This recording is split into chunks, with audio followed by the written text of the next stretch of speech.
Meet Josh, a young man in his late 20s one day. Josh sat in the corner of a quiet cafe, stirring his coffee absent-mindedly. Across from him sat Mr. Grant, a well-dressed man in his 60s with a weathered yet sharp look.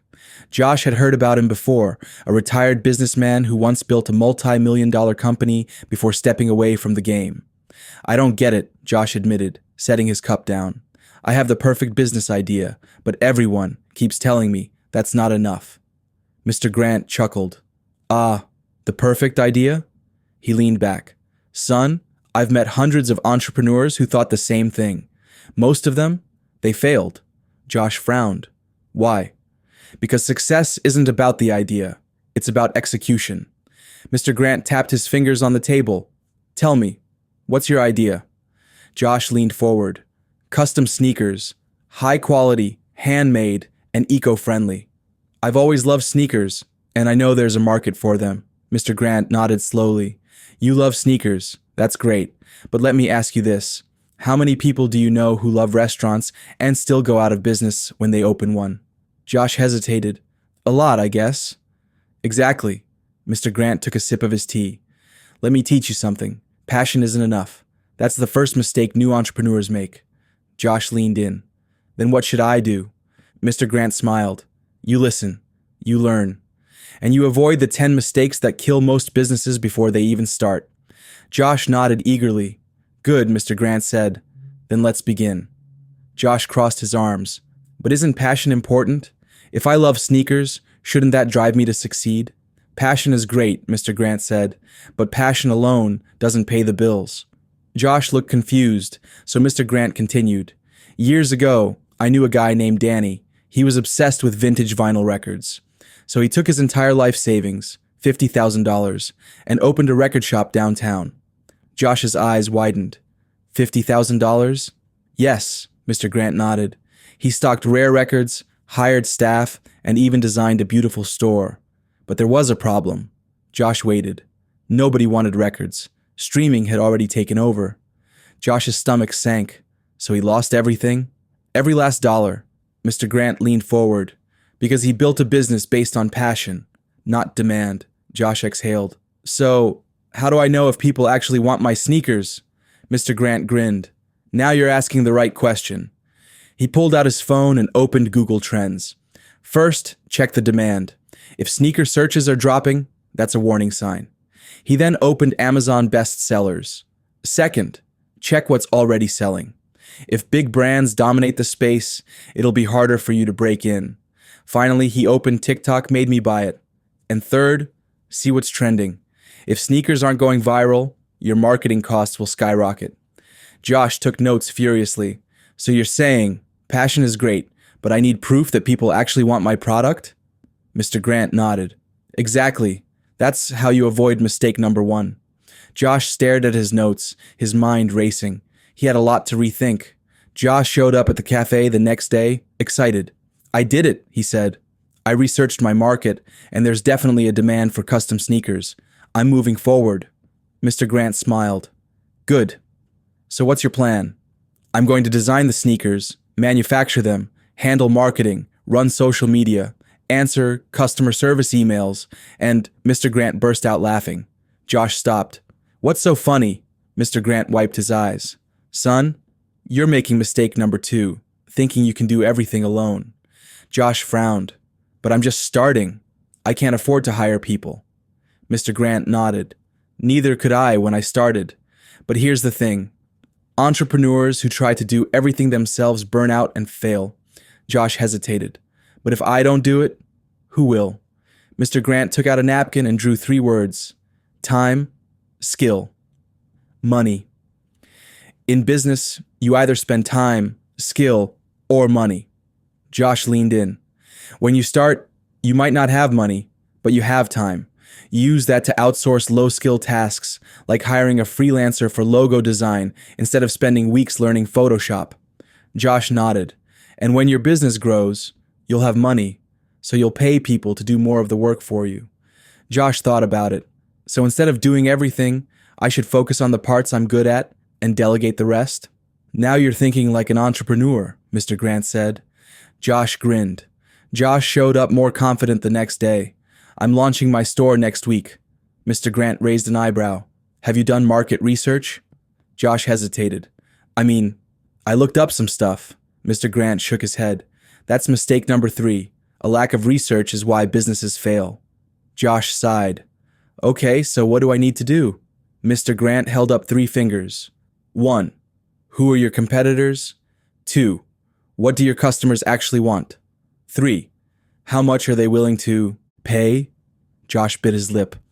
I guess I don't know those answers. Then you're about to make a very expensive mistake. Josh swallowed hard. Don't guess. Survey your target customers. Check reviews on Amazon and Reddit. Find out what people love and hate about existing sneaker brands. Josh took furious notes. Okay, I get it now. I need to know my market, not just assume. Mr. Grant smiled. Now you're thinking like an entrepreneur. Josh walked into the cafe the following week, eager to share his progress. He had worked day and night to perfect his sneaker designs, and now he was ready to dive into production. I've got the designs ready, Josh said, excitedly placing his laptop on the table. And I've made everything perfect. The sneakers are going to be waterproof, glow-in-the-dark, custom painted, and vegan leather. Mr. Grant leaned back in his chair, raising an eyebrow.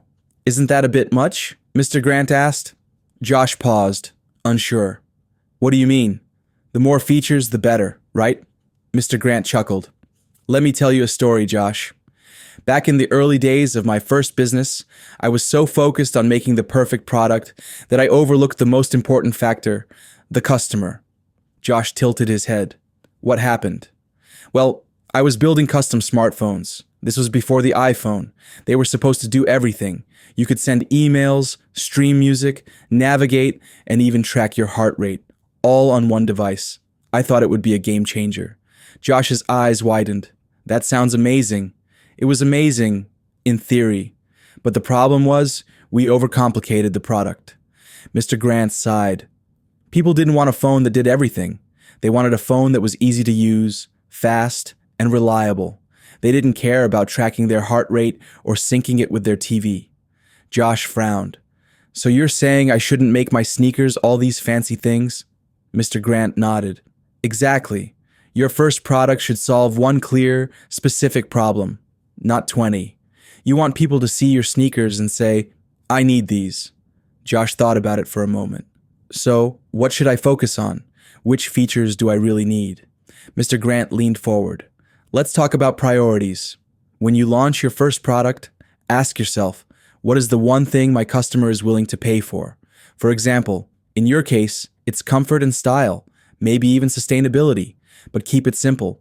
You can't be everything to everyone. A few strong features will always outperform an overloaded product. Josh scribbled down notes. So, if I focus on making my sneakers stylish and comfortable first, and then add more features later, I'll be in a better position. Exactly, Mr. Grant said with a smile. And remember, your first product doesn't have to be perfect. It needs to be functional, solve a clear problem, and be something people can't resist buying. Josh let out a breath he didn't realize he was holding. Okay, I get it now. I'll focus on comfort and style first, and maybe eco-friendliness next time. Mr. Grant nodded. Good. Simplicity wins. Always. A few weeks later, Josh was sitting at his desk, reviewing his finances. He had successfully launched his website and even started getting a steady stream of orders. Business was booming, or so he thought. He decided to treat himself to a new office chair and ordered some professional marketing materials for the store. He also upgraded his warehouse space to accommodate his growing inventory. The money was flowing out fast, but Josh didn't seem too concerned. After all, he was making sales. He walked into the cafe, grinning. Mr. Grant, I've done it. I've got my first few orders, I'm scaling, and I've got a new office space. Mr. Grant raised an eyebrow. That's great, Josh, but tell me something. Do you know where your cash flow stands? Josh hesitated, confused. Well, I'm making sales and everything looks good. But what do you mean by cash flow? Mr. Grant chuckled. That's mistake number 5, ignoring cash flow. You might be bringing in sales, but if you don't manage your cash properly, your business will run out of money before you even know it. Josh furrowed his brow. How's that possible?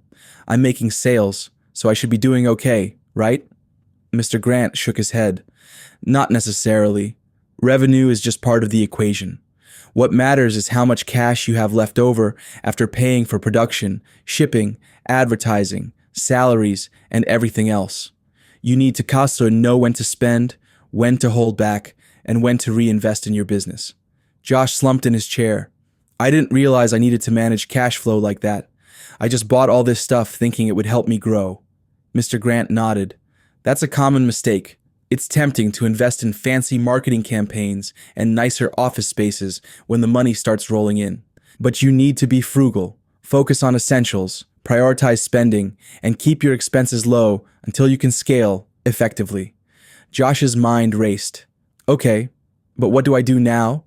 I've already spent on some unnecessary things. Mr. Grant smiled gently.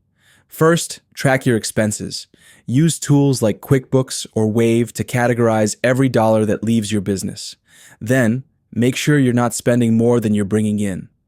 He pulled out his phone and showed Josh a simple cash flow sheet. Start with your fixed costs, like rent and salaries, and then add your variable costs, like production and shipping. You need to keep an eye on these numbers to ensure you're never caught off guard. Josh nodded slowly. Okay, I get it now. Cash flow is king. I need to focus on keeping my spending under control and scaling at the right pace. Mr. Grant smiled. Exactly. Smart entrepreneurs never run out of cash. They know exactly where their money is going and how to make every dollar work for them. Josh continued to work hard, focusing on his marketing efforts. He had some basic social media posts and a few ads running on Facebook and Instagram, but he didn't feel like his sales were growing as fast as they should. I've done all the hard work, Mr. Grant, Josh said one afternoon, sitting across from him at the cafe. But people aren't finding my website. I'm barely getting traffic. Mr. Grant chuckled. Josh, that's mistake number 6. You thought that once you built your product and launched your store, customers would simply find you. But in reality, no one knows you exist until you tell them. Josh looked stunned. So, it's not just about creating a great product. No, Mr. Grant said. It's about marketing, creating awareness, and driving traffic to your store. When I started my first business, we didn't just open a shop and wait for people to walk in. We built buzz. Josh leaned forward. What do you mean? Marketing, Josh. You need a plan. You can't just post a picture of your sneakers and hope people will notice. You need a strategy to attract potential customers, whether through social media ads, influencer marketing, SEO, or email campaigns. Josh's mind started to race. Okay, so how do I actually get people to my store? Mr. Grant smiled. Start by creating compelling ads that speak to your audience's pain points. Don't just show off your sneakers, show how they solve a problem or make someone's life better. Use Google Ads, Facebook targeting, and retargeting to make sure your ads reach the right people. And don't forget about SEO. Getting on the first page of Google can drive traffic for free. Josh smiled. All right, I get it now. I need to be much more proactive with my marketing. Mr. Grant grinned. Exactly. If you build it, they won't just come. But if you market it, they will. Josh sat at his desk, staring at the spreadsheet on his screen. His custom sneakers had been selling well, but something was off. His pricing was much lower than most competitors, and although the orders were coming in, Josh didn't feel the satisfaction he expected. I think the pricing is working against me, Josh confessed during their next cafe meeting. I priced my sneakers lower than everyone else, but I'm not making as much profit as I thought I would. Mr. Grant chuckled softly. That's mistake number 7, underestimating the power of pricing psychology. Josh looked up, confused. I thought lower prices would attract more customers. It's a common mistake, Mr. Grant said, but people don't always equate lower prices with better deals. Sometimes, lower prices can make customers think your product is cheap or low quality. Josh's brow furrowed.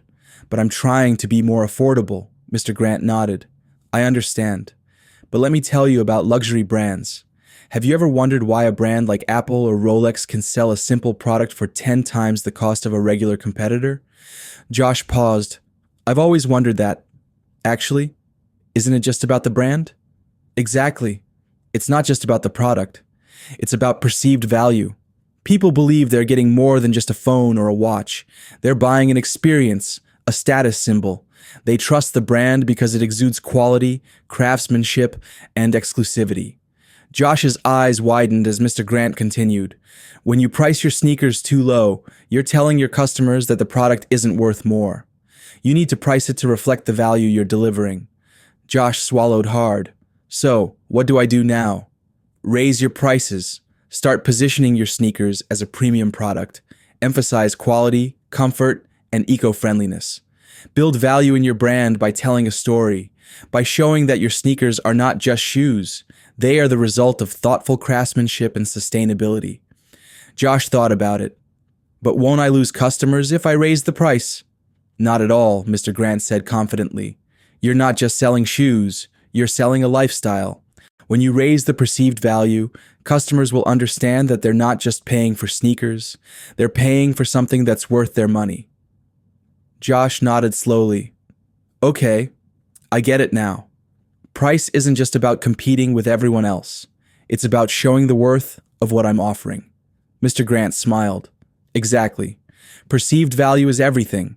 And once you master it, you'll see how pricing can become a tool to attract the right customers.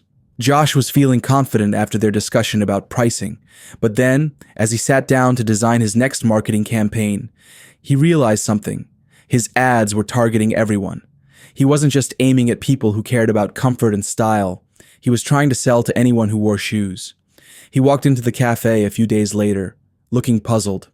Mr. Grant, I've been running ads for weeks now, but sales aren't growing as fast as I expected. Mr. Grant took a deep breath. Josh, I think you're making another mistake, selling to everyone instead of focusing on a niche. Josh blinked. What do you mean? Everyone wears shoes. That's true, Mr. Grant said. But let me ask you something. How much do you think Nike or Adidas spends on targeting people who don't care about shoes? Josh thought about it. Probably a lot. Exactly, Mr. Grant said. But those brands know that they're not for everyone. They focus on people who are passionate about sports, fashion, and performance. They target specific niches and create tailored messages. Josh looked confused. But what about my sneakers? Don't they appeal to everyone? Let me tell you a secret, Josh, Mr. Grant said, leaning in. The problem with selling to everyone is that you end up selling to no one. When your message isn't tailored to a specific group, it becomes too generic. You end up wasting money on advertising that doesn't resonate with anyone.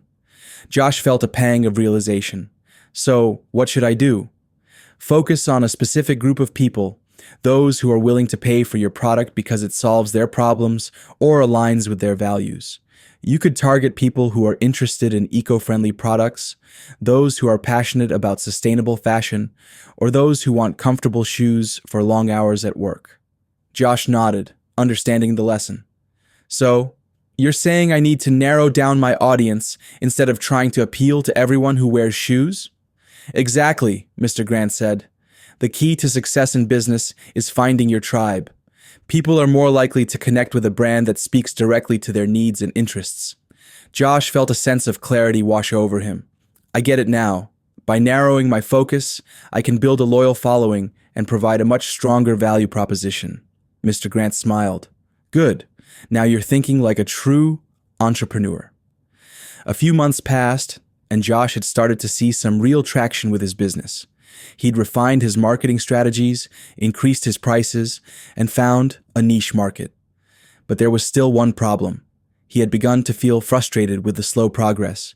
One evening, he sat at the cafe, slumped over his laptop. Mr. Grant, I don't know what to do anymore. I've put in so much effort, and things are moving so slowly. I'm not making as much profit as I'd hoped. Mr. Grant looked at him with understanding. Ah, Josh, that's mistake number 9. Giving up too soon. Josh's eyes widened. But it's been months. I feel like I'm doing everything right. But the results just aren't coming fast enough. Let me tell you about a friend of mine, Mr. Grant said. His name is Sam. Sam started a fitness brand 10 years ago. For the first 2 years, he barely made any sales. He was working 12-hour days, building his brand from scratch. Josh leaned in. What happened? Sam was about to give up, Mr. Grant continued. But he didn't. He kept refining his marketing, he kept improving his product, and he kept learning. 3 years later, his brand went viral. He was featured in major publications, and sales exploded. Today, Sam's business is worth millions. Josh sat up straighter. So, he didn't give up? No, Josh. Persistence is key. In business, you'll face challenges. There will be days when you feel like giving up, but that's when the real work starts. Josh took a deep breath. I guess I just need to keep pushing through, even when things don't seem to be working. Exactly, Mr. Grant said. Success doesn't come overnight. It comes through consistency, learning from failures, and staying the course. Josh smiled, feeling more determined than ever. I won't give up. I'll keep going. If you've made it this far into the video, congratulations. You're already on your way to avoiding these common mistakes. So, if you haven't already, make sure to subscribe to the channel and hit the bell icon to get notified about future business tips that'll help you succeed.